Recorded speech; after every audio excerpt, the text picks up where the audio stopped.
Hello guys, Willem, Petzer here. I shouldn't be making a video today because as you can see I was hospitalized and I'm in a world of pain. I just came from an emergency surgery. But I was watching this conference by the Ahmed Katrada Foundation on the rise of right-wing racism globally with a few guys on the panel, of which one I really don't think should be on a panel like that as he is a massive racist. I was watching this because I wanted to make a video about it later and rebuting some of the ridiculous things they said.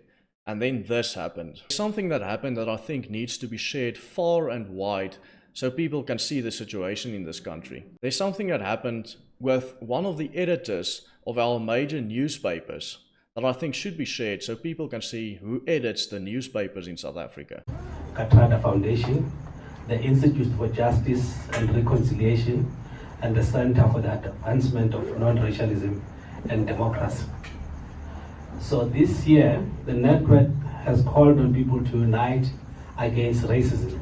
So Daniel Friedman, the editor at the Citizen newspaper, whom I really thought I'd never ever wanted to make a video about again, just advocated for the killing of all white right-wingers. Tomorrow there'll probably be a string of articles about me in the Citizen, so let me say this on record right now. I know he tried to make a joke out of this. I know he meant it as a joke. But still, this can have some serious consequences. Firstly, because do you know who is not intelligent enough to know that he was joking? Well, the same people that I recorded a week ago who were trying to burn down an old-age home with petrol while chanting that they wanted to kill the Boer, as most of the inhabitants of the old-age home were white. These are the people who wouldn't know this is a joke.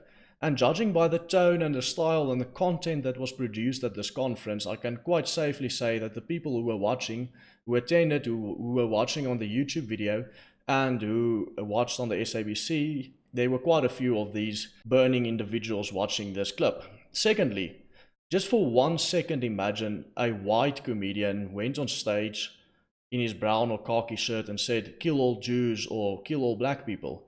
As Daniel Friedman is a Jew, I think that's significant to point out. Now thirdly, also, this seems like a very, very serious event. I mean, discussing and debating something like right-wing racism globally, when they're talking about actual right-wing terrorists who commit crimes like the New Zealand shooter just a few days before the conference, this is a very, very serious topic. Now, I don't think it's appropriate to joke, make a joke like "kill all white right-wingers" or whatever at a conference like that. I know everyone, myself included, that so much as express a classically liberal or libertarian opinion on the internet gets labeled by these social justice warriors as a right-winger or far-right, but I think discussing a topic like this is not a place to make jokes advocating for the killing of a certain portion or demographic of the population. Now, who does Daniel Friedman see as the so-called right-wing? If you look at AfriForum, AfriForum is an organization that I would say most South Africans would consider overtly right-wing. However, they will tell you that they are not a right-wing or left-wing organization. They are a non-politically aligned organization. I sat through hours of watching this whole conference, and I'll leave a link in the description if you want to look at it yourself, and even if they try to take it down, I have downloaded the whole thing. But I'll give you a summary just now. But first, the Pofadder team and I would love you to send your name and preferred language to our number right here in order to receive updates on WhatsApp on whatever videos that we bring out. Let's jump right into the video.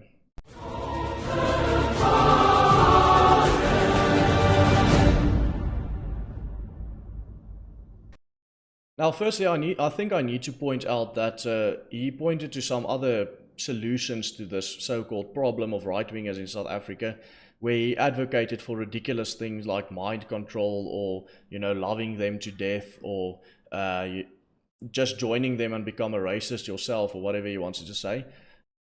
Now, who are the right-wingers that Daniel Friedman is talking about? Well, as I said, I watched through the whole conference and I can tell you one thing specifically.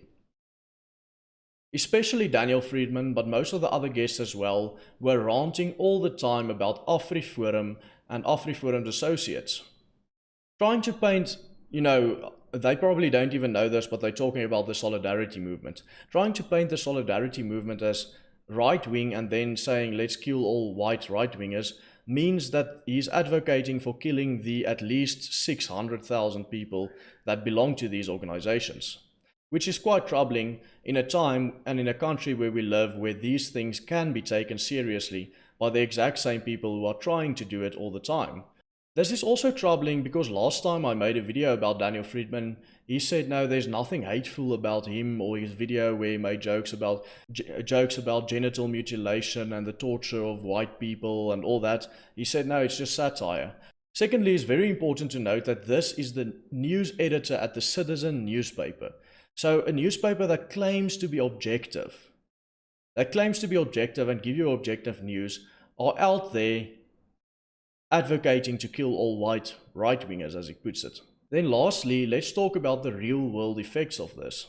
Now, we all know that it's not okay to go on a stage and say something like kill all black people or kill all Jews because, you know, it can be dangerous and people can take that literally and actually do it. But it's 100% okay, it would seem, to talk at an anti-racism conference and say we should kill all white people, even in a joking manner. But what are the real-world consequences of this? It's normalizing the advocates for violence against white people. It's normalizing the atmosphere in which people exist, and is normalizing the absolute hatred that we see all over on social media and in the real world towards white people in South Africa. I don't think Friedman in his cozy city life has any idea whatsoever, what he's talking about, because he doesn't feel the actual violence. I don't know if any of his family has been tortured and murdered out like many of the guys viewing this video, myself included. I don't think he has any idea how bad the whole situation is. Especially if you live in an area that's more rural or less wealthy than London where he lives. Sometimes I get a little bit annoyed and depressed about the situation in South Africa because these people can't seem to understand at all what's going on here. They can't seem to grasp in their heads how much they are hurting us, how much they are hurting the country, how much they are hurting race relations in the country when they say stuff like that. So I don't know what to do. This guy is an editor at the Citizen newspaper, at a newspaper that needs to be objective. They refuse to fire him over the white genocide thing he made. They're probably going to refuse to fire him over advocating for the killing of white people or white right-wingers. So what's there to do next? It's quite an imbalanced scale where 6 people on Twitter could cause enough of an outrage for a company like MTN to boycott an entire concert just because someone they perceive as racist is there, when someone who actually said horrible things like making jokes about genital mutilation and kill all white right-wingers can go ahead. There's no outrage whatsoever. I'm glad I got the news out there. Thanks for watching. Please be sure to comment and like to get the ratings up. And as always, if you want to be part of our group and want to receive our updates, send your name and preferred language to our number right here.